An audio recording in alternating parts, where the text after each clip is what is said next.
샬롬. 지난번에 전해드린 그 19러 그다음에 2가 내신 숫자를 제가 보여드렸습니다. 이 중간에 러가 러시아를 뜻한다고 조명을 받아서 제가 알려드렸고요.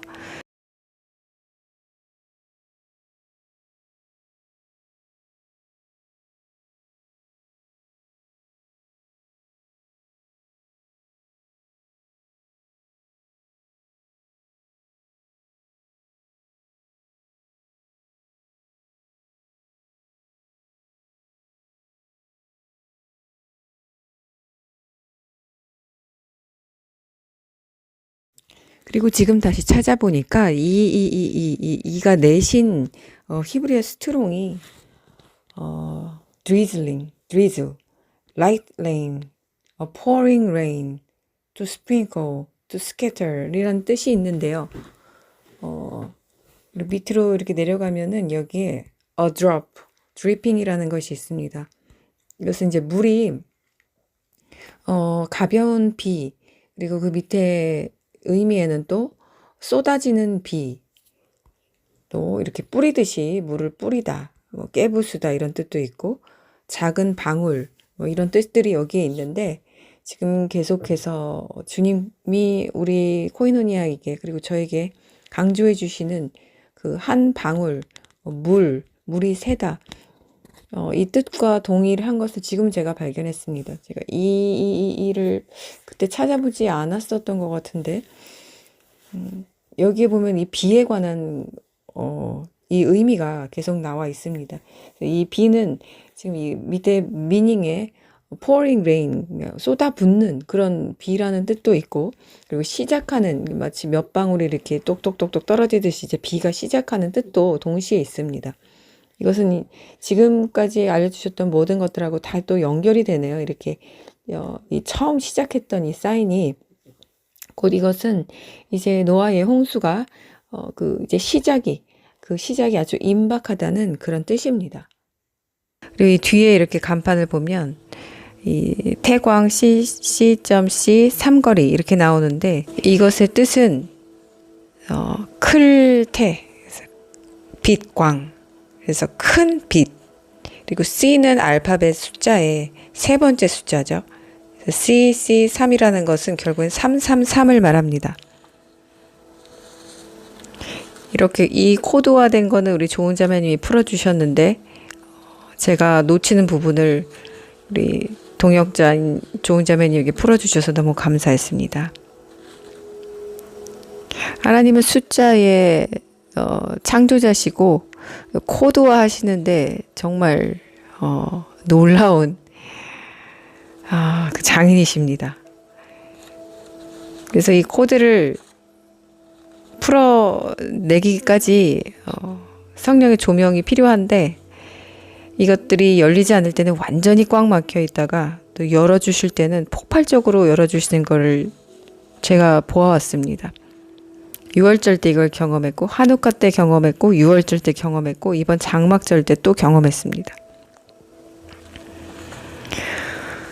이걸 풀기 위해 뭐 특별히 노력을 하지 않아도 이렇게 조명을 받는 어떤 기간에 들어서면 놀랍게 하나님이 알려주십니다.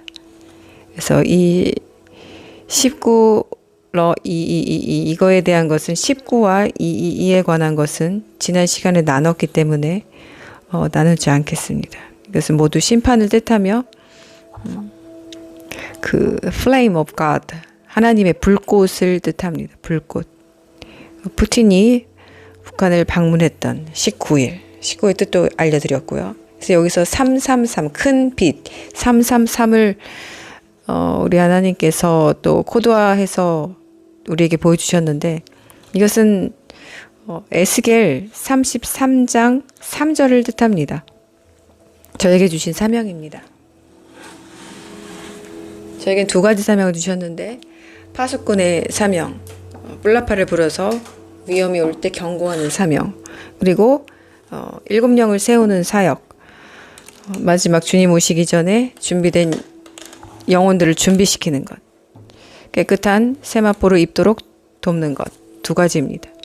에스겔 33장 3절을 보면 그가 그 땅에 오는 칼을 보고 뿔나팔을 불어 그 백성에게 경고했는데도 4절 뿔나팔 소리를 들은 사람이 주의하지 않아 칼이 와서 그를 취하면 그의 피가 자기 머리에 있으니 그 뿔나팔 소리를 그가 듣고도 주의하지 않았으므로 그의 피가 그에게 있을 것이다. 그가 주의했으면 자기 목숨을 건졌을 것이다. 이 말씀입니다. 그리고 제가 그 골든게이트에 대해서 계속 말씀을 드렸는데 이것이 하나님께서 조명해 주시는 게 제가 생각한 것보다 더 깊고 방대하고 그 너무너무 제가 생각했던 것보다 더 앞서 나간다는 것을 알게 되었습니다. 그래서 이 골든게이트 저에게 장막절 첫째 날 주셨던 이 꿈에서 이것이 에스겔 43장을 뜻하는데 여기에서 나온 이 동쪽 문은 골든게이트를 뜻하고 이것은 이미 저에게 2013년에 주셨던 2023년에 주셨던 그 금문교 미리 조명해 주셨던 것이 이제 풀렸고요. 그리고 이제 이것이 풀리면서 에스겔 43장으로 이제 가게 되면서 에스겔 43장의 이 골든게이트가 바로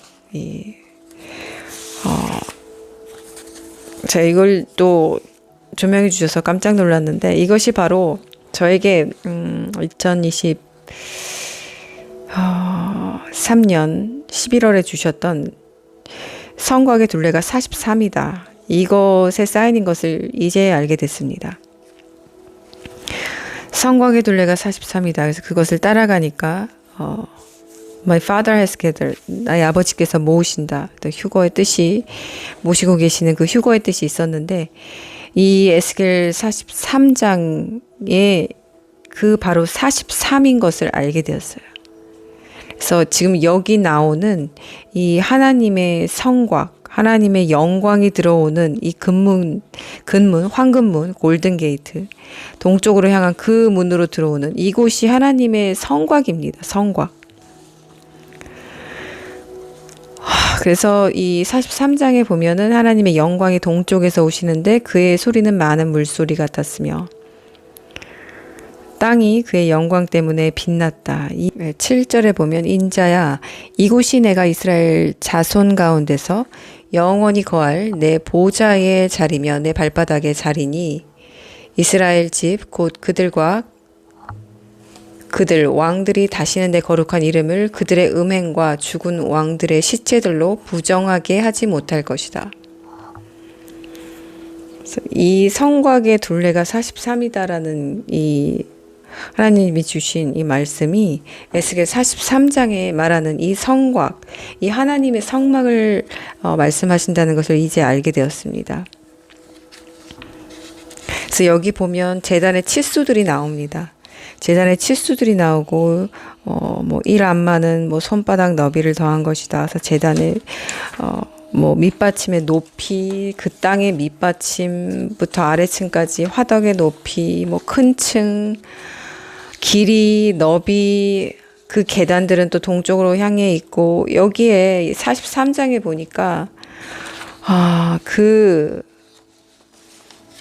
집의 법이다. 43장 12절에 그 집의 법이다. 이러면서 그 산 꼭대기 위에 주위 모든 경계가 지극히 거룩한 곳이니 보라 이것이 그 집의 법이다. 그래서 그 제단의 치수들이 또 그 다음부터 나옵니다. 이 치수가 바로 43이라는 치수가 이 에스겔에 나오는 이 치수를 말하는 것인데 이것을 말씀하신 것을 이제 아는 거예요. 그렇다면 이것을 요번에도 조명해 주셨는데 에스겔 47장을 이제 꿈을 주시면서 이것들이 이제 쭉 연결돼서 풀렸는데 이것은 바로 하나님이 지금 우리에게 조명해 주시는 게 택한 자들에게는 천년 왕국을 조명해 주시고 있는 것입니다. 처음으로 들어갈 곳은 천년 왕국입니다. 그래서 제 금문교 꿈에 보면 제가 버스를 타고 가다가 버스 기사에게 제가 어디 목적지를 가야 되는데 어떻게 가야 하냐고 물으니까 버스 기사가 내 돈은 낼 필요가 없고 그래서 제가 돈을 내지 않고 무임승차를 했는데 바로 우리 주님의 보혈의 값이죠. 그래서 말하기를 금문교에서 내리라고 거기서 갈아타라고 했습니다. 그래서 금문교가 목적지가 아니었어요. 그래서 금문교가 목적지가 아니라 거기서 갈아타면 제가 이제 원래 가야 할 목적지로 갈 수 있다고 했습니다. 그래서 제가 금문교 이러면서 제가 잊어버리지 않기 위해서 그러면서 깼습니다. 그래서 그 꿈에서 나타난 금문은 바로 이 에스겔에 나오는 43장에 나오는 이 성곽인데 바로 여기는 우리가 처음으로 갈 이제 구원받은 성도가 인침받은 성도가 또 순교한 성도들이 모두 부활해서 들어갈 천년왕국입니다. 근데 천년왕국이 우리의 데스티네이션 목적지는 아닙니다. 이곳은 천년 후에 다시 사라집니다. 다시 사라지고 다시 이 땅이 온데간데 없이 사라지고 새 예루살렘 하나님이 신부처럼 단장한 또 새 예루살렘 성이 하늘에서 내려옵니다.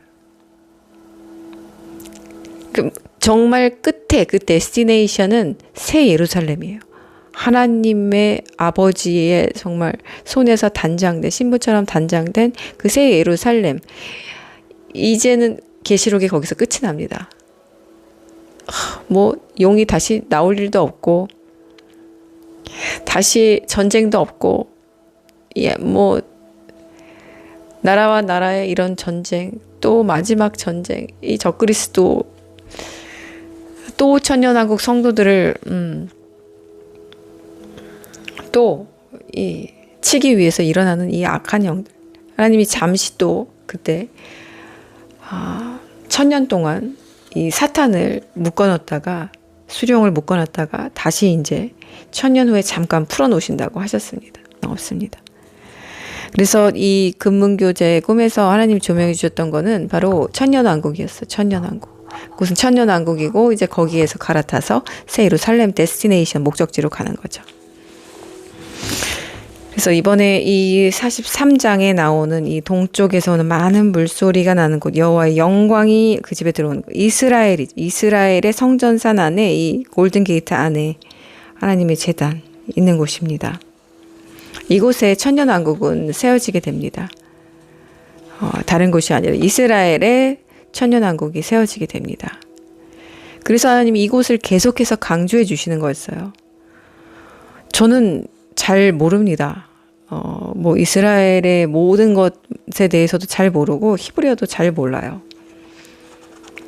뭐 아는 게 그렇게 깊이가 깊지 않습니다. 하나님이 조명해 주신 대로 원어 성경과 또 원어 대성경 이 주석 원어로 된 주석을 보면서 저도 공부하고 찾는 것뿐입니다.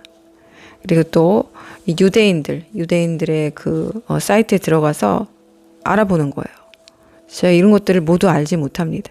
하나님이 왜 저는 하나님이 이걸 조명해 주실 때 솔직히 너무 떨렸습니다. 성곽을 굉장히 저에게 많이 이렇게 조명을 해주셨는데 제 생일도 그렇고 제 생일의 스트롱 코드도 성곽이고 요새고 궁전이고 그리고 또 103을 해도 모으다라는 뜻이 나오고 그래서 이 모으다 성곽으로 모으다 요새로 모으다 이 왜 이렇게 조명해 주실까? 또 성곽의 둘레가 43이다. 저는 이게 어떤 그냥 휴거의 의미로만 그냥 생각하고 여기 천년왕국까지로는 생각하지 못했습니다. 주님은 이 택한 자들에게 인침받은 자에게 지금 앞으로 올 어떤 환란의 이런 것을 조명해 주시는 게 아니라는 것을 제가 알게 됐어요. 천년왕국 너희가 들어갈 천년 동안 왕 노릇할 그 천년왕국을 이것을 소망으로 조명해 주신다는 것을 제가 깨닫게 되었습니다. 근데 이건 제가 너무 거룩한 조명이기 때문에 너무 거룩한 것이고 이스라엘 정말 그 택한 땅 그곳에 이 황금문 골든게이트 이곳이 어떤 곳인지도 공부하게 되면서 제가 너무 떨렸습니다. 여호와의 영광이 들어간 곳 그래서 이 아무도 들어갈 수 없는 곳, 오직 안식일과 그 이 명절, 절기에만 열리는 그 문. 또 하나님이 모든 것들을 다 지시하셨습니다. 제물을 어떻게 드려야 하는지, 정결하게 어떻게 해야 하는지, 7일 동안 그 제단을 정결하게 하고, 모든 이 여호와의 철두철미한 법 안에 있던 이 구약에, 와, 이곳, 이 거룩한 곳을 왜 이렇게 강조하실까? 바로 이것들을 제가 깊이 생각하니까 천년왕국을 계속해서 조명해 주시고 있는 것이었어요. 천년왕국.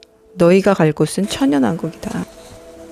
이 황금문 또는 자비의 문은 성전산의 유일한 동쪽 문이며 예루살렘 구시가지의 두 문 중 하나로서 동쪽에서 도시로 들어갈 수 있습니다. 유대교의 전통에 따르면 메시아는 올리브 산으로부터 이 문을 통해 예루살렘으로 들어간 것입니다. 기독교와 무슬림은 일반적으로 이 문이 예수께서 예루살렘에 들어가신 문이라고 믿습니다. 이중 문의 두 문은 각각 고유한 이름을 가지고 있습니다. 남쪽 문은 자비의 문이고 북쪽 문은 회개의 문입니다. 또 다른 아랍어 이름은 영원한 생명의 문입니다. 제2성전 단지의 동쪽 문은 슈샨 문이라고 불립니다. 골든게이트가 슈샨 문의 위치를 보존한다면 그 개념은 골든게이트에 막힌 입구 바로 아래에 노출된 고대 아치의 문이었을 거라고 기초하고 있기 때문에 예루살렘 구시가지 성벽에 있는 현재 문들 중 가장 오래된 문이 될 것입니다.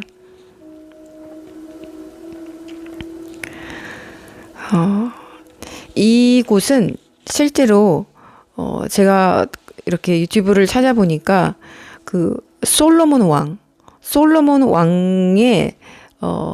그 유적이 엄청 많습니다. 솔로몬 왕의 그 제2성전 그곳을 지금 개발하지 못하게 탐구하지 못하게 되어 있는데 그 잠깐 보수할 때 그곳을 그곳에 이제 일하던 고고학자가 발견한 것들을 이렇게 보여주었는데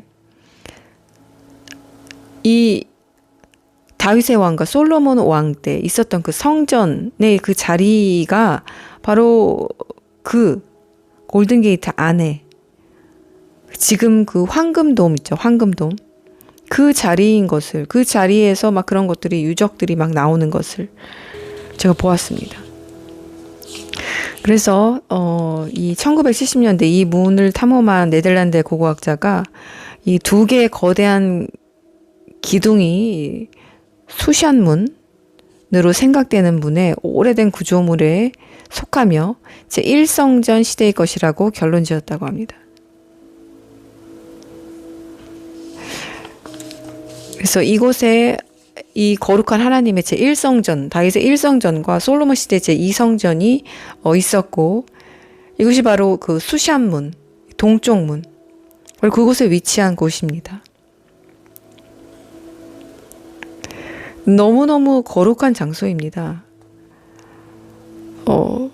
저는 이스라엘 가본 적도 없고 뭐 이스라엘에 뭐 골든게이트라는 게 있는지도 이번에 알았고 그런데 이 문이 엄청난 문이었다는 걸 제가 이제 알게 됩니다.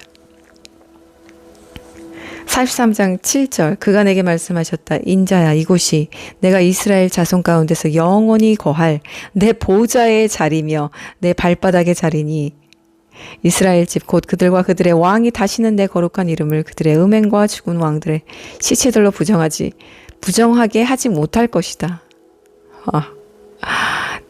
하나님께서 우리 주님께서 영원히 거할 내 보좌의 자리라고 말씀하는 곳이 바로 이곳입니다. 영광이 들어오는 곳, 동쪽문, 수샨문. 수샨문은 우리 에스더죠. 에스더를 상징하던 수샨문은. 그래서 바로 이 수샨문은 이 붉은 암소, 붉은 암소. 정말 희귀한 붉은 암소를 이제 그 제물로 드리기 위해서 이제 올리브 산으로 가기 위해서 나갔던 문이 이 수샷 문입니다. 바로. 그래서 이것들을 여러분들이 상상하실 수 있는지 모르겠는데 저는 이것들이 머릿속에 그려지면서 하나님이 이 제1성전, 제2성전, 제3성전은 이제 무너질 것이고 지어질 것이지만 곧 무너뜨리실 것이기 때문에 무너질 것이고 또 이제 이곳에 또 새로운 성전이 세워지는데 그것이 바로 이 성막, 요새, 영원한 하나님이 거하실 처소, 바로 천년왕국인 것입니다. 그래서 이 성곽의 둘레가 43이다라는 게 예스겔 43장이라는 것을 이제야 조명 주시면서 제가 그런 모든 것들이 이렇게 풀리지 않았던 것들이 또 풀렸습니다. 이것들을 조명해 주시면서 스가랴 14장으로 저를 인도하셨는데 바로 스가랴 14장에 보면 그 초막절이 나옵니다. 이때 그 마지막 날이 나옵니다. 마지막 날. 스가랴 14장 여호와의 날이 나오는 장입니다. 보라 여호와의 날이 오리니 내 전리품이 내 가운데서 나누어질 것이다. 그리고 이제 쭉 나오면 4절에 그의 발이 그날에 예루살렘 앞 동쪽에 있는 올리브산에 서실 것이다. 올리브산은 동쪽과 서쪽 반으로 갈라져 매우 큰 골짜기가 생기며 그 산의 절반은 북쪽으로 그 산의 절반은 남쪽으로 옮겨질 것이다. 이때 이제 큰 지진이 있고요. 그날에는 이제 빛도 없고 얼어붙은 서리도 없고 여호와께 알려진 한 날이 있으니 낮도 아니고 밤도 아니고 저녁 때 빛이 있는 그날의 생수가 예루살렘에서 나와서 절반은 동쪽 바다로 절반은 서쪽 바다로 흐르리니 여름과 겨울에도 그럴 것이다. 그리고 여호와께서 온 땅에 왕이 되실 것이다. 그날에는 여호와 한 분이 계시며 그의 이름이 하나일 것이다. 자, 이제 여기에 예루살렘에 이제 그 천년 왕국이 세워지는 것이 나옵니다. 그리고 예루살렘이 우뚝 솟아서 그 아래 사람이 살리니 비냐민 성문에서 첫째 성문 자리와 모퉁이 문까지와 하나님의 망대로부터 왕의 포도 짜는 틀까지 살 것이다. 그리고 이제 이 천년 왕국을 치려고 하는 자나 이 예루살렘 이제 이스라엘하고 싸우려고 하는 모든 민족들에게는 재앙을 치십니다. 무서운 재앙을 치십니다. 그래서 이제 이 휴거 백성을 뜻하죠. 이제 이 휴거 백성도 예후다도 예루살렘에서 싸우리니 주위 모든 이방 나라들의 재물 곧 금과 은과 옷들이 매우 많이 모일 것이고 자 이제 휴거 백성이 이제 마지막 여호와의 날에 이제 싸우는 날이 이제 여기서 그려집니다. 그리고 이제 이 싸움이 끝나고 완전한 우리 예수와의 승리로 끝나면서 16절 예루살렘을 치러 왔던 모든 이방 나라 중에 남은 모든 자는 살아남은 사람들이 아직도 있습니다. 인류에 해마다 올라와서 어디로? 이 예루살렘 이곳으로 올라와서 천년왕국 들어오지는 못하지만 그곳으로 이제 와서 문 앞에서 왕이신 만군의 여호와께 경배하며 초막절을 지낼 것이다. 이제 장막절이 여기서 나옵니다. 그래서 여기 장막절이 이제 나오는데 그래서 저에게 이 장막절에 이것을 저에게 조명해 주셨다는 것을 알았습니다. 여기 나오는 이 예루살렘 앞 동쪽에 있는 올리브 산과 마주보는 동쪽 문 이곳을 이제 들어가실 텐데 이곳이 바로 스가랴 14장에 나오는 이 천년왕국이 이제 세워지는 것입니다. 그래서 이 천년왕국에는 영체들이 사는 곳입니다. 예수와도 영체시죠. 사람의 몸도 있고 이 영의 몸도 있고 같이 있고 우리가 볼 수도 있겠죠. 볼 수 없는 사람도 있을 것이고 있는 사람도 있을 것이고 또 마찬가지 부활한 사람들, 휴거된 사람들이 있는 곳이기 때문에 영체들입니다. 영체들. 일반 사람과 같은 몸을 가지고 있는 사람들이 사는 곳이 아닙니다. 그래서 이렇게 영체가 된, 그러니까 사람들이 보기에는 이제 반은 신, 반은 뭐 사람, 뭐 이렇게 보여지겠죠. 그러니까 함부로 할 수 없죠. 함부로 할 수 없는데, 나중에 또 전쟁이 납니다. 그래서 이 스가랴 14장의 천년왕국, 초막절에 이제 모든 이 나라들이 다 이제 이 초막절을 지내러 와야 합니다. 초막절을, 장막절을 하나님께 경배드리러 와야 됩니다. 다른 절기 나와 있지 않죠. 초막절이라고 합니다. 바로 구원을 우리에게 주신 하나님께 감사드리는 그 절기이기 때문입니다. 자, 그렇게 보면 이스라엘이 이제 여기서 이제 마지막으로 이제 들어간 이제 천년왕국 들어가서 이제 더 이상 고통이 없는 때인데, 그럼 이스라엘의 이 시작은 언제입니까? 시작은 바로 이스라엘이 태어난 날은 1948년도입니다. 하나님께서 조명해 주신 것입니다. 이건 1948년도 저의 모든 생각을 주장하셔서 저에게 1948년도를 기억나게 하셨습니다. 이스라엘이 태어난 날은 이스라엘이 이제 응애하고 아기처럼 태어난 날이에요. 시작된 날입니다. 이 땅에서 이제 나라로 다시 회복된 날. 그때 이스라엘에 독립일이 있었습니다. 5월 14일입니다. 바로. 이스라엘의 독립일이 5월 14일이고요. 또 아주 우리나라와 이스라엘은 긴밀하게 연결되어 있습니다. 우리나라는, 이 대한민국은 평범한 국가가 아니에요. 이 아시아의 이스라엘입니다. 아시아에 하나님이 깃발로 꽂으신 주님의 피로 구속한 땅입니다. 이 전쟁이 이렇게 계속해서 위협이 있는 것도 똑같고요. 이스라엘하고 태어난 날짜도 똑같습니다. 1948년 이스라엘이 시작한 날을 한번 보았습니다. 재밌는 일이 있었더군요. 이 5월 우리나라가 이제 최초의 최초의 민주 선거였던 5.10 총선거가 있었던 날이 바로 이 1948년도입니다. 최초의 민주적 선거가 있었던 날이에요. 그래서 이 선거를 통해서 가장 중요한 헌법 제정이라는 그 특별한 목적을 가진 재헌 국회가 구성되었습니다. 그래서 48년 5월 31일에 개헌했습니다. 그래서 이 재헌 국회에서 이제 헌법을 공포한 날이 바로 7월 17일입니다. 7.17, 이것은 저에게 주신 사인이었습니다. 6월절에 7.17. 일곱째 달 17일. 바로 방주가 아라랏 산에 올라간 날. 너무 많이 강조해 주셔서 완전히 머리에 각인이 되었습니다.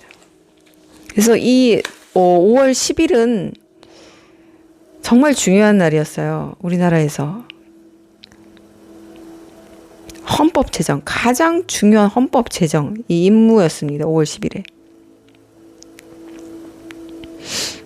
그래서 이제 이 초안은 국회를 양원제로, 정부 형태는 의원 내각제로 한 것이었는데, 이승만의 주장으로 정부는 대통령제로, 국회는 단원제로 수정되었습니다.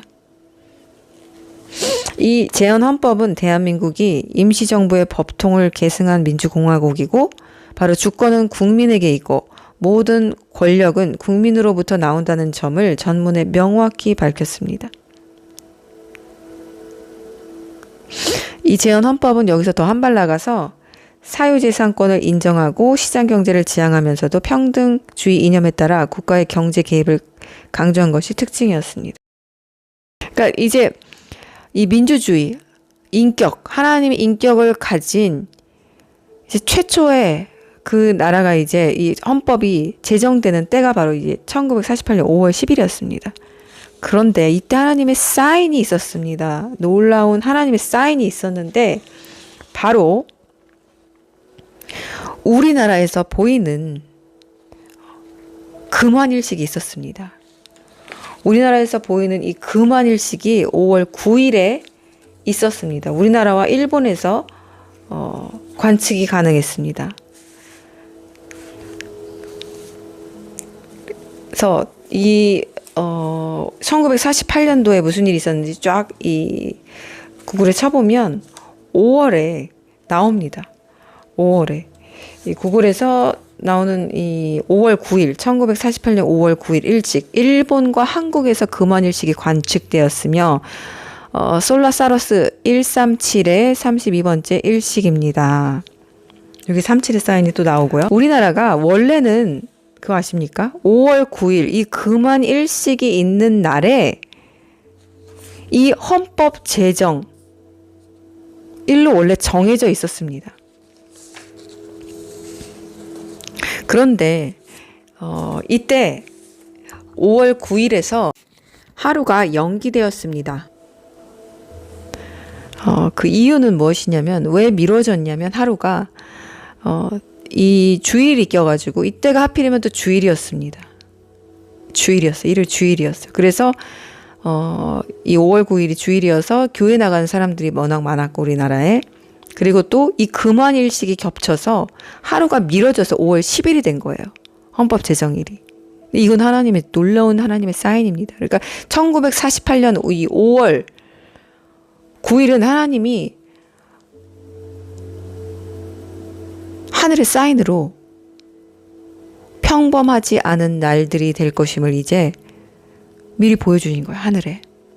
언약의 사인으로 반지잖아. 금환일식이 반지잖아. 이번에 10월 2일 날 또 지나갔는데 로샤샤나 나팔절 첫째 날에 반지를 뜻하는 금환일식을 보여주셨습니다.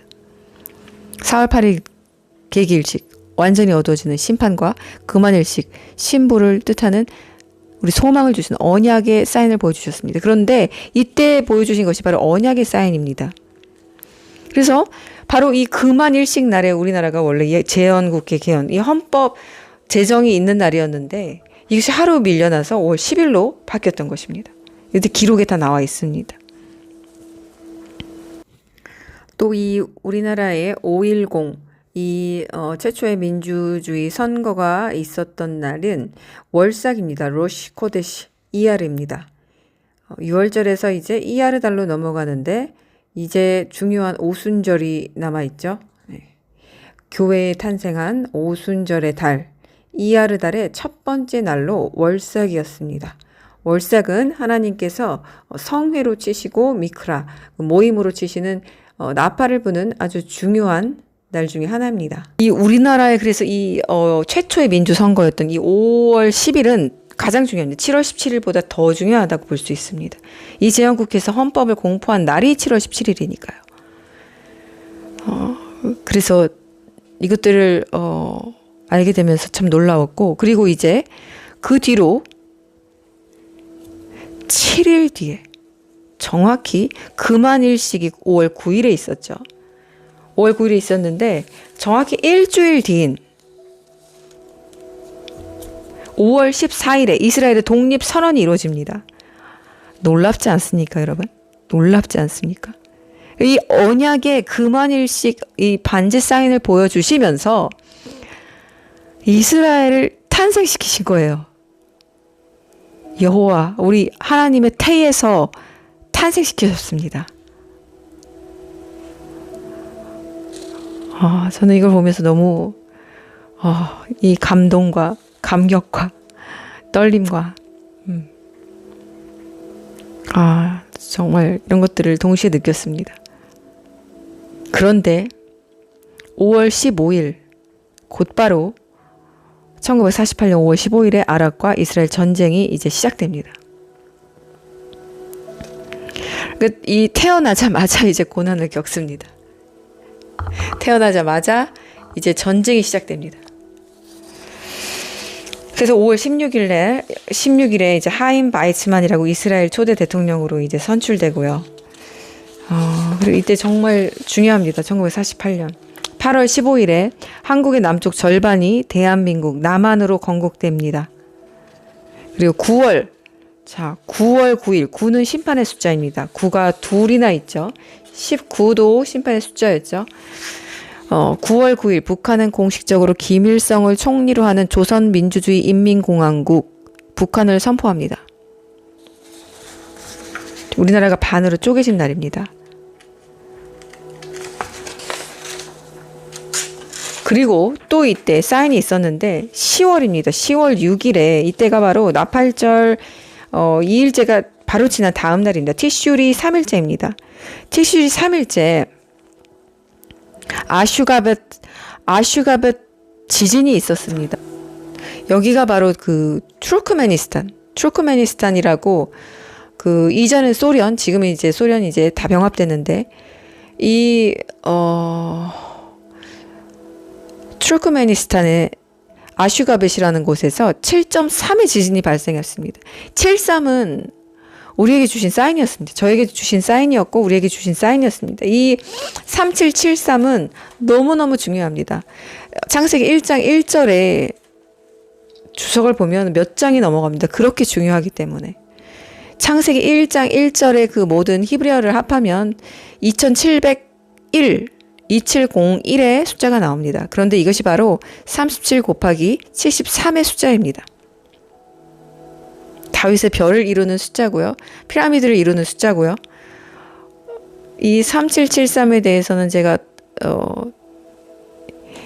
제 블로그에 오시면은 그걸 치시면은 그 37 뭐 이런 것들을 치시면 블로그에서 그 포스팅해 놓은 것들이 아주 많습니다. 이 창세기 1장 1절 하나님이 세상을 창조하셨느니라. 이 모든 것들의 알파가 되시는 하나님에 대한 선포. 여기에 아주 많은 비밀들이 이 안에 다 있습니다. 처음에 하나님께서 하늘과 땅을 창조하셨다. 와우. 여기에 정말 놀라운 비밀이 있습니다. 이것이 바로 37 곱하기 73, 2701의 숫자입니다.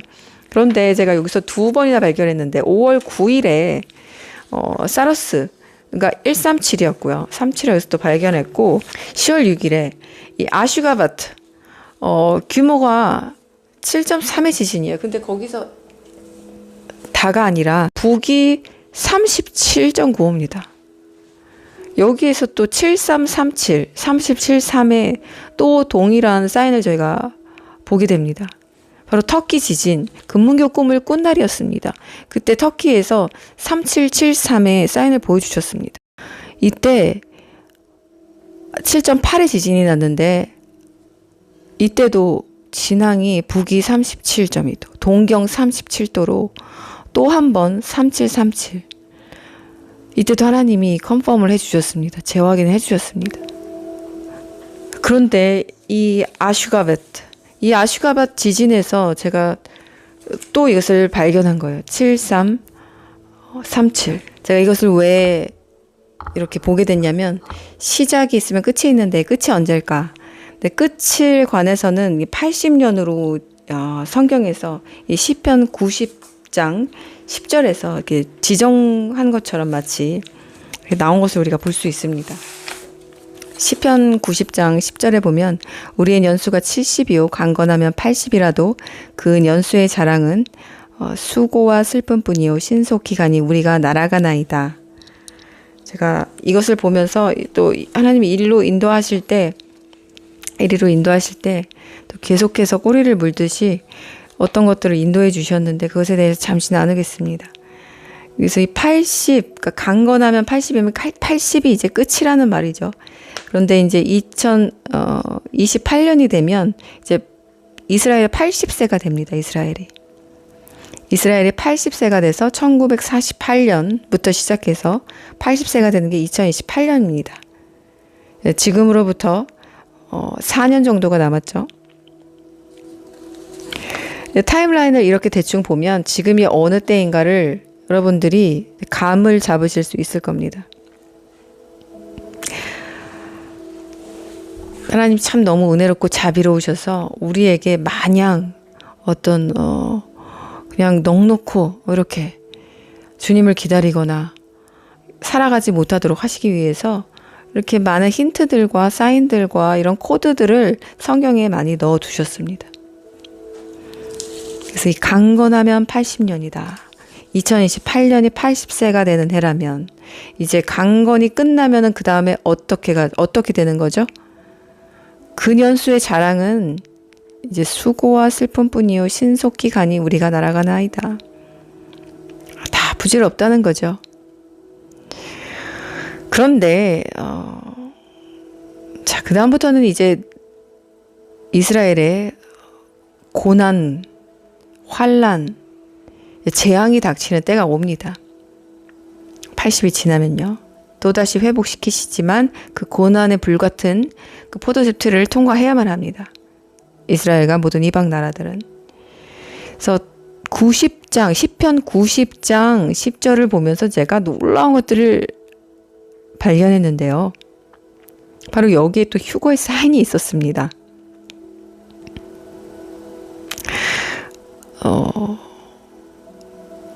우리의 연수가 70이요 강건하면 80이라도.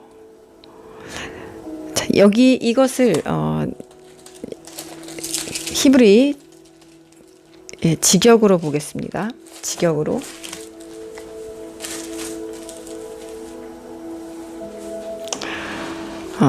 우리의 연수가 70년이고 힘이 있어도 80년인데 그 자랑은 고생과 죄악이며 참으로 그것이 빨리 가니 우리가 날아갑니다. 이렇게 나와 있죠. 그래서 제가 80을 찾아봤고요. 80의 스트롱 코드가 8084였습니다. 8084였고 재밌죠? 80이라고 했는데 여기 8이 두 개나 있더라고요. 84가 이렇게 보이고요. 또 날아가니다 제가 이걸 좀 이해가 안 돼서 찾아봤어요. 5774를 스트롱 코드를 찾아보니까 그리고 영어 성경에 fly away라고 돼 있더라고요. 근데 이 fly는 82의 숫자를 많이 조명해 주셨는데 fly가 to fly, 휴거의 숫자입니다. 바로 47로도 이어지는데 이 47, 82, 이 to fly, 날아간다, 날아가는 그 휴거의 그 뜻입니다. 그 포레스트 검프에서 그 깃털 사인 있죠. 2023년부터 저와 함께 계신 분들은 깃털 사인 하면 아실 거예요. 하나님 보여주셨던 그 깃털, 아주 가볍게 날아간 하늘로 오르는 그 깃털처럼 날아가다. 근데 이 5774를 보니까 여기에 또 74가 나오는데 이것은 제가 너무너무 양이 너무 많고 너무 깊어서 나중에 따로 또 나누어야 합니다. 이것은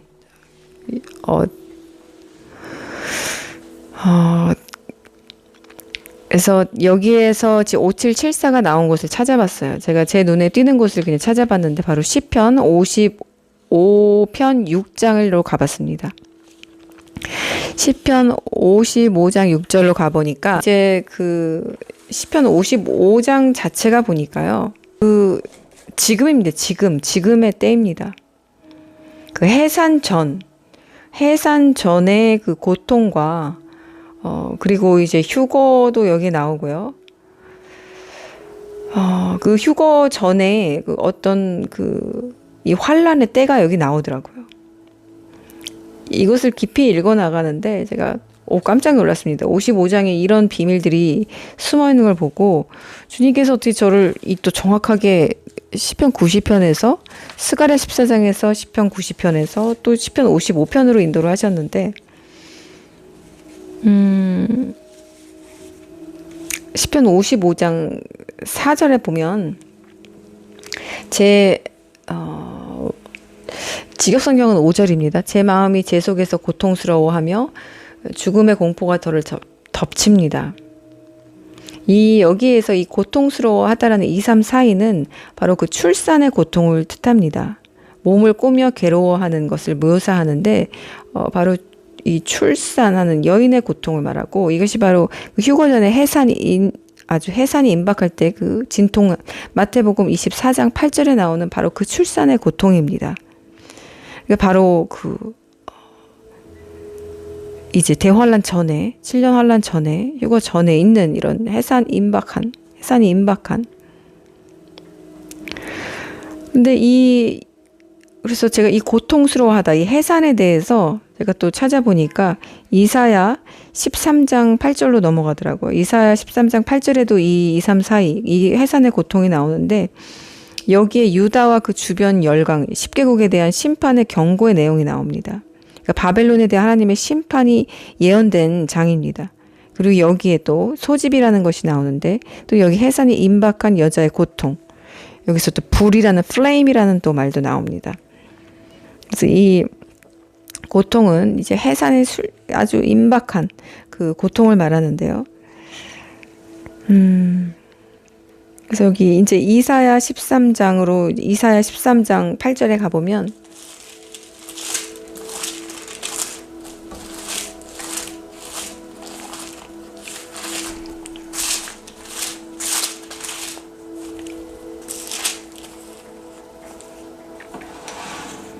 여기에도 정말 깊은 내용들이 많이 나옵니다.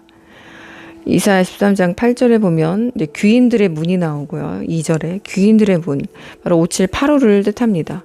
그리고 내가 나의 거룩하게 구별된 자들에게 명령하고 또한 나의 용사들을 내 진노를 위하여 불렀으니 나의 자랑스럽고 흥겨워하는 자들을 불렀다. 지금 부르고 모으시는 때입니다.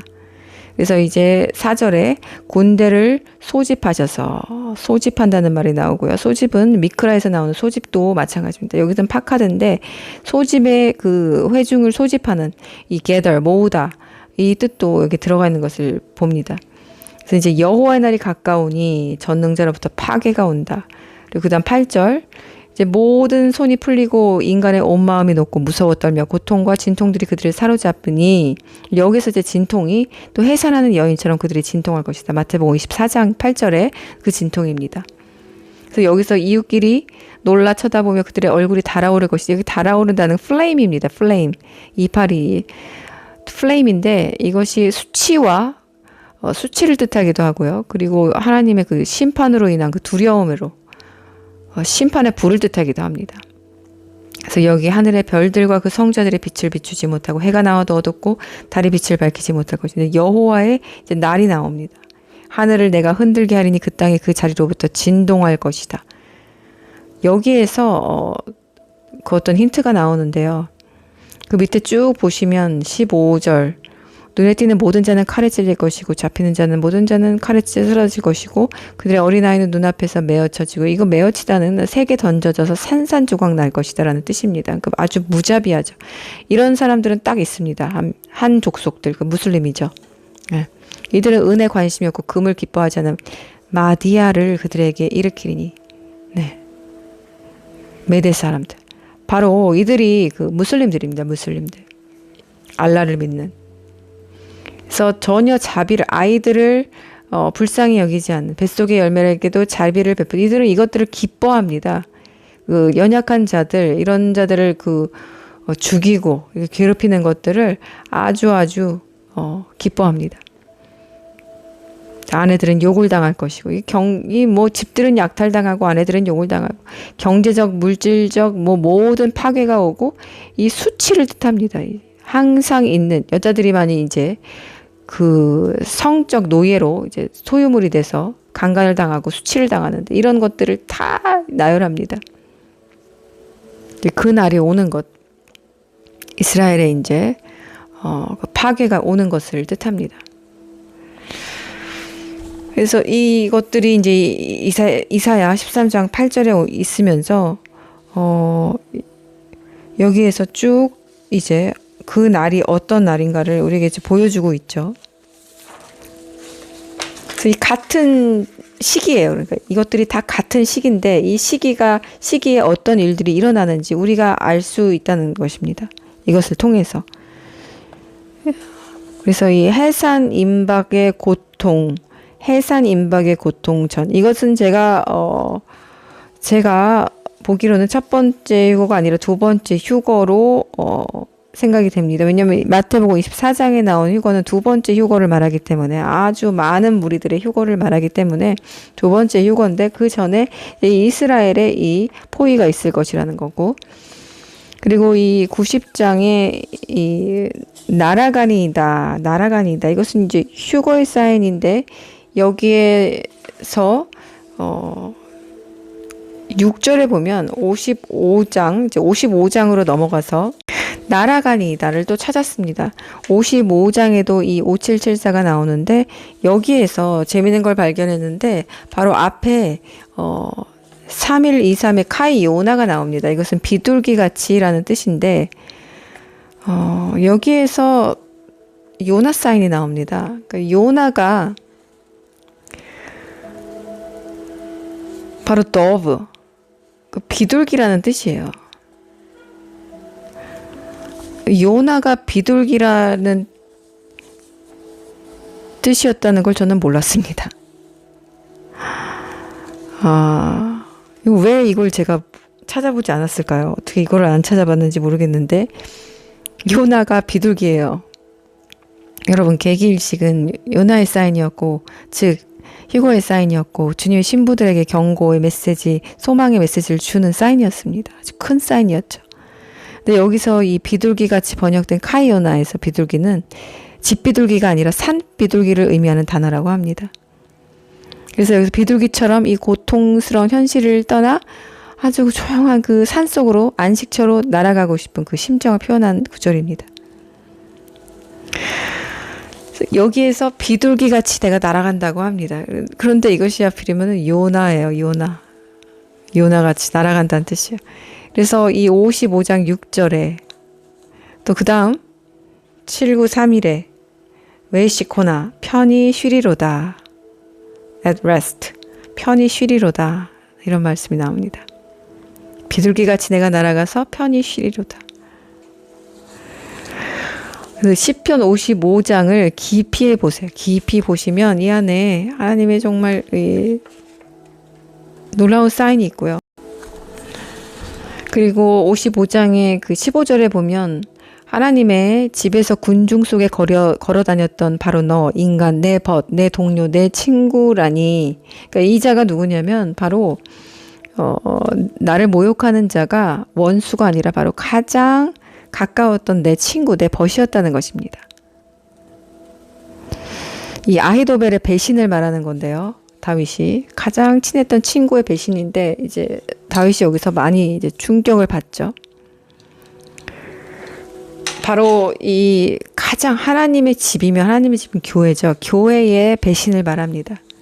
교회의 배신, 우상과 타협하고 우상 신전이 되어버린 이 땅의 교회들을 또 하나님께서 경고하시고 그들의 끝이 어떻게 될 것인가를 하나님께 여기서 지금 보여주고 계십니다. 그래서 이들이 하나님을 배신한, 하나님의 집에서 함께 걸어 다녔던, 함께 비밀을 달콤하게 나눴던 이들이 어떻게 되느냐. 죽음이 그들을 압제하며 그들이 산채로 시올에 내려가리니 이는 악들이 그들 속에 도사리고 있기 때문이다. 이렇게 나옵니다. 우상 숭배에 참여한 이 땅의 교회들은 산채로 지옥으로 내려가게 됩니다. 제가 이걸 좀 자세하게 봤는데 이 배신자의 심판을 강구하는 다윗의 기도가 이루어집니다. 이 아히도벨은 자기 계획이 채택되지 않자 이 압살롬과 자신의 패망을 감지하고 자살로 생을 마감합니다. 또 아비인 자신을 대항해 반역을 일으킨 압살롬은 도망가던 중에 머리카락이 나무에 걸려서 요압에 의해서 죽임을 당합니다. 다윗의 기도가 모두 응답됩니다. 그리고 이제 정말 이제 휴거가 나오는데 55장 18절에 19절에 지격성경 19절에 그가 전쟁으로부터 평안히 내 영혼을 구속하셨으니 참으로 나와 함께 있었던 많은 사람 중에 구속하셨습니다. 이 구속이 바로 이제 영원한 이 평안을 주시는 영원한 그 나라로 들어가는 바로 휴거입니다. redeem입니다. redeem, ransom, redeem, rescue, 구출. 그래서 55장에서 이 시편 55장에서 7절에 비둘기 요나 날아가서 쉬다, 그리고 9절에 또 은신처가 나옵니다. 광풍과 폭풍으로 휩쓸어 버리는 바람을 피하여 내가 내 은신처로 급히 갈 텐데 은신처가 나오고, 또 19절에 또 전쟁으로부터 이 구속하셨으니 평안히 내 영혼을 구속하셨으니 세 번이나 나옵니다. 이 휴거의 의미가 그래서 하나님의 자녀들을 이제 구출해 내시는 그 장이 55장에 있어요. 그런데 또 보니까 지금 보니까 5가 둘이네요. 우리는 지금 5785년도를 지나고 있고 5는 은혜의 숫자입니다.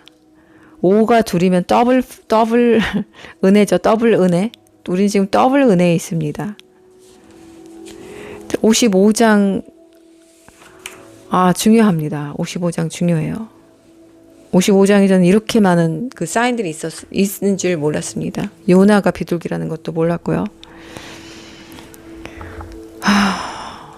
두서없이 전했는데 제가 이것들을 이렇게 전할 수밖에 없는 게 이게 하나님 주신 것들을 이렇게 어떤 꼬리를 물고 따라가면서 이것들을 이렇게 알게 된 사실들이어서 어떻게 뭐 첫째, 둘째, 셋째 이렇게 전할 수가 없습니다.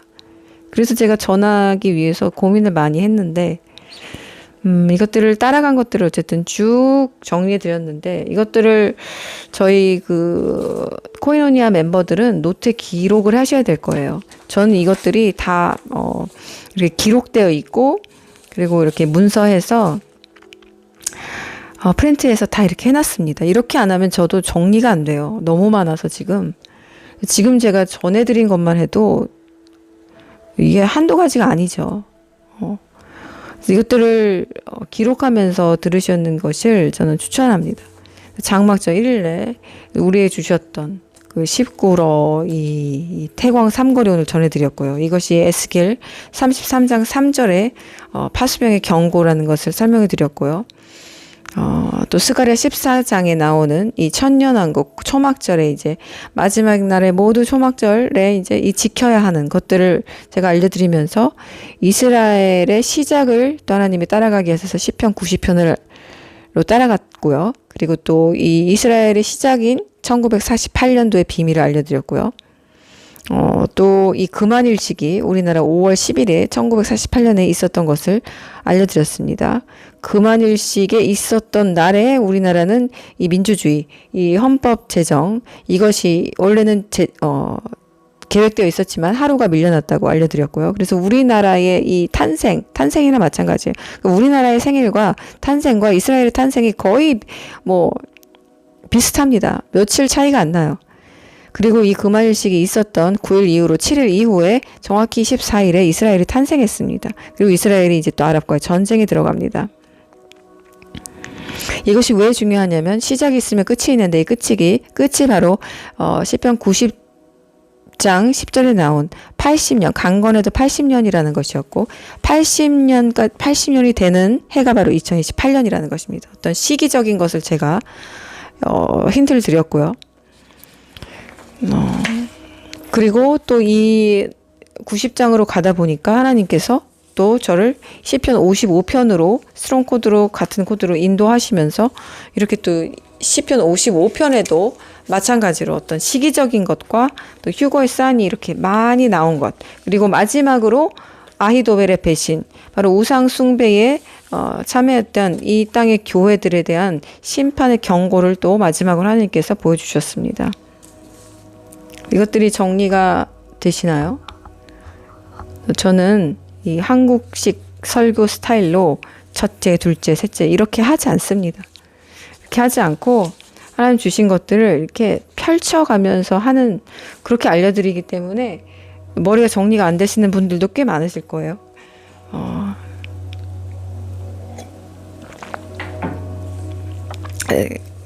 그래서 이 광범위한 것들을 저도 참 제가 어떻게 이 말도 짧고 모든 것이 정말 부족하고 짧은 제가 전하게 하시는지 저도 정말 이것이 이해가 안 되고 놀랍습니다.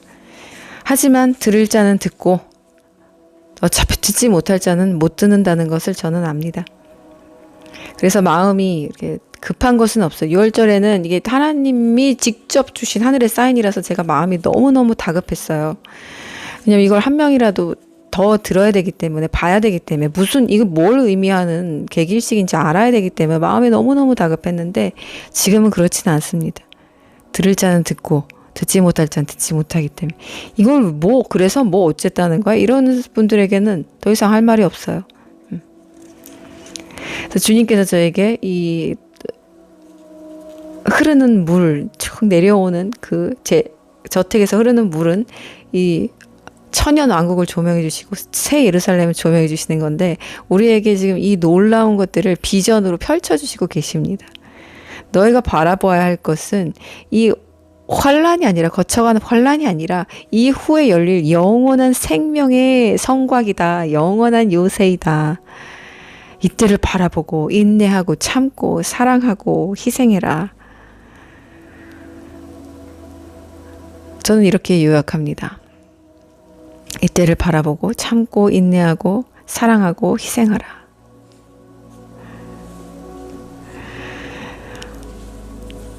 그리고 우상 숭배에 가증한 곳에서 모두 나와라. 왜냐하면 이들은 결국 다윗의 기도, 성도들의, 거룩한 성도들의 청원처럼 심판에 처해지게 될 것인데 산채로 시올로 내려간다고 하였습니다. 에스겔에서도 바로 나의 성전에서부터 심판은 시작된다고 하였습니다. 10월 27일에 연합 예배가 있었습니다. 거룩한 방파제 다 좋아요. 우리나라에 이 가증한 동성애가 들어오지 못하도록 막는 것 모두 찬성하고 너무너무 귀한 일입니다. 그런데 거기서 제가 우스운 문구를 보았습니다. 우리도 울고 하나님도 우셨습니다. 그날에 우리도 울고 하나님도 우셨습니다. 아니요, 하나님은 우시지 않았습니다. 하나님은 지켜보셨지 우시지 않았습니다. 왜요? 하나님은 우리들이, 거기에 모인 그들이 무릎 꿇고 자복하고 회개하기를 원하셨기 때문입니다. 그래서 하나님은 우시지 않았습니다. 급박하고 절박하고 이것이 통과되면 어떡하나 막 죽을 것 같이 매달리며 기도한 그 백성들을 지켜보셨지만 하나님은 마음이 답답하셨습니다. 그날. 사탄은 모든 것을, 인간을 다 따라할 수 있습니다. 다 따라할 수 있습니다. 지식이면 지식, 뭐 은사면 은사, 기적, 이적,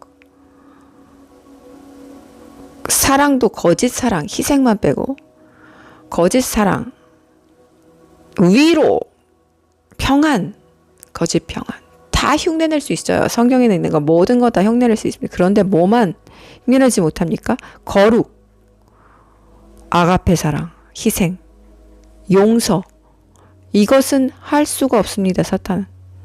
그래서 누구를 가장 두려워하냐면 사탄은 바로 거룩한 자를 두려워하는데, 거룩한 사람은 누가 거룩한 자냐? 회개한 자가 거룩한 사람입니다. 하나님께서는 우리들을 용서해 주시기를 원하시는데, 어떻게 할 때? 우리가 회개할 때. 자비를 베푸시기를 원하시는데 어떨 때? 회개할 때, 한 사람이 회개할 때 그것을 베푸신다는 것입니다. 그래서 이들이 거룩한 자가 되고 이들을 사탄은 당할 수가 없습니다. 그래서 누가 기도하고 누가 이것을 막아야 하느냐? 정말 거룩한 자가 막아야 되는데 왜 말은 거룩한 방파자인데 왜 자신의 교회들에게는 회개 요청을 하지 않습니까? 왜 지도자인 자기 자신이 하나님 앞에 회개하며 무릎 꿇지 않습니까? 우리 평양 대붕이 어떻게 일어났습니까? 한 명의 영적 지도자가 회개하면서 일어난 것이 이 대붕 아닙니까? 한국교회가 그때 정결해지면서 그때 정말 하나님의 이 사랑과 은혜를 듬뿍 받았습니다. 그런데 왜 이 가장 핵심인 이것을 빼먹고 내가 배너로 붙인, 내가 깃발로 붙인 그것에만 목숨을 거는지 제가 이해가 가지 않았습니다. 그걸 목숨을 건 걸 지키려면 내가 먼저 그것을 지키기 위한 사람으로 정결하게 서야 되는 것입니다. 그럴 자격이 있는 자가 이것을 막을 수가 있습니다. 왜냐하면 이것은 영적 싸움입니다.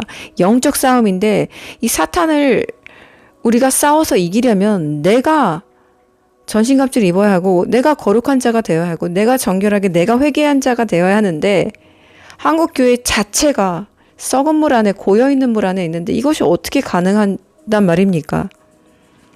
정말 하나님의 은혜로 이것은 지금 지탱되어 있는 것이지 지탱되어 가고 있는 것이라고 봅니다. 저는. 썩은 자가 썩은 물이 어떻게 사탄을 막습니까? 순서가 너무 바뀌어졌어요. 순서가 바뀌어졌습니다. 순서가 지금 바꿔졌어요. 그런데 이 순서가 바꿔진 것조차 인지를 못하는 우리 한국의 실정이 억장이 무너집니다. 하나님은 그래서 그날 우시지 않았습니다. 억장이 무너지셨습니다. 그날 모든 성도들이 거기에 모였다면 세기를 만드신 하나님 그런 찬송 부를 것이 아니라 회개 찬송을 불렀어야 합니다. 그곳에 모두 비 오는 날 무릎 꿇고 엎드려서 우리 자신의 죄를 회개하고 자복하고 우리 이 교회의 타락과 이 교회의 우상 숭배 이것들에 대해서 자복이 일어났어야 합니다. 하지만 그런 일은 일어나지 않았고요. 그런 일이 일어날 수 없는 것들은 이 교단 자체가 모두 타락했기 때문입니다. 모두 종교 통합이라는 이 바알의 그 제단 앞에 무릎 꿇었기 때문에 그것을 알면서도 교회들은 눈을 감고 그 안에서 아웅다웅 자기 자리를 지키면서 살아가고 있기 때문에 하나님이 그 성회를 무시하시진 않았지만 하나님은 여전히 마음이 무거우시며 하나님은 여전히 우리에게 원하시는 바를 충족하지 못하셨기 때문에 그 답답하고 무거운 마음 그대로 가지고 계십니다. 그리고 하나님은 아직도 지금 이 땅을 어찌해야 할지 고민 중이십니다. 이 땅을 정말 죽일 수도 없고 살릴 수도 없고 이 땅에 대해서 어떻게 해야 하는가 하나님은 지금 유보 중이십니다. 많은 예언가들이 한국 전쟁을 예언했었습니다. 이것은 헛풍이 아니에요. 그들의 예언이 다 틀린 것이 아니야. 하나님의 마음을 받아서 그들도 그 당시에는 예언을 한 것이에요. 하지만 너무 앞서 나가서 실수한 것도 있고 성숙하지 못한 예언으로 한 사람들도 있지만 이 한국에 대한 심판 전쟁 예고는 다른 나라 사람들도 많이 예언을 했습니다. 그리고 우리에게도 계속해서 어떤 전쟁의 심판의 예고를 꿈으로 비전으로 말씀으로 주시고 계십니다. 그런데 하나님 이것을 지금 유보하고 계십니다. 유보하고 계세요. 그 이유는 이 땅에 그래도 뿌려진 순교자의 피들이 있기 때문에 그렇습니다. 우리나라가 이스라엘하고 특별하게 연대가 묶여진 너무너무 특별한 백성이기 때문에 그렇습니다. 자, 우리는 지금 이 시간에 회개의 자리로 나아가야 합니다. 오리라도 회개의 자리라도 나아가서 이 나라의 정말 거룩한 방파제는 그런 모임 회중 그 이전에 나입니다. 나 자신이 거룩한 방파제고 내가 거룩한 요새가 되어야 합니다. 그럴 때 하나님이 이 나라를 지키시고 이 나라를 수치스럽지 않게 이스라엘과 함께 지켜주실 것을 믿습니다. 기도하고 마치겠습니다. 그가 만나주실 만한 때에 여호와를 구하여라. 그가 가까이 계실 때 그를 불러라. 악인으로 하여금 그의 길을 버리게 하고 불의한 사람으로 하여금 그의 생각을 버리게 하여 여호와께 돌아오게 하여라. 여호와께서 그에게 자비를 베푸실 것이다. 아멘. 하나님께서 이 땅을 이토록 사랑하시어 우리나라의 헌법 제정 이래 금한일식의 언약으로 우리와 함께 해주셨습니다. 그런데 우리는 그것을 깨닫지 못하고 그 하나님의 귀한 언약을 버리고 하나님을 저버리는 길을 택했습니다. 하나님은 이 땅이 정결하게 되길 원하시고 계십니다.